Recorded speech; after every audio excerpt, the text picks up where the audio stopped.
And this is the thing that most people get wrong is which comes first? The marketing spend comes before the client acquisition, right?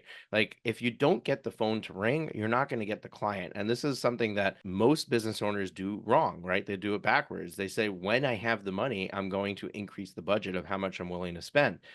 The reality is if you're currently at 300,000, you want to be at 1 million in revenue, you have to start spending like $1 million revenue business and marketing in order to get the clients for that. Same That's right. thing, every scale, right? Like if I've got a $7 million revenue client, if he wants to go to 10, he's got to start spending on the marketing side like a $10 million firm to bring that additional 3 million in, right? So I think that the reason I like to start with the budget question is because a lot of what we're able to do has to do with what is the budget that's reasonable, right? Like, even if the best thing for me to do is TV spots, if my budget's $10,000 a year and TV spots are going to cost me $10,000 a month, then that's not really something I can even think about doing at my current stage.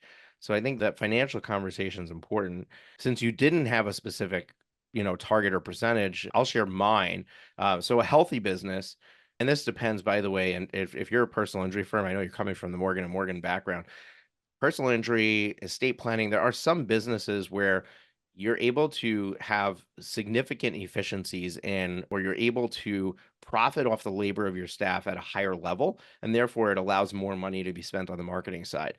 Where somebody who's in litigation, they're doing trial attorney work, family law firm, that kind of stuff, it's more tied to the hours that the attorney's spending, and therefore the profit margin is lower, and therefore you have less money to spend on the marketing side, right? Like you need to allocate less of your budget.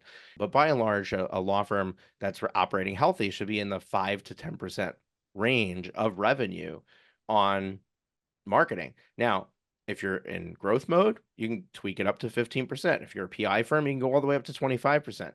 But again, measure that percentage off of the revenue you want, not the revenue you're at.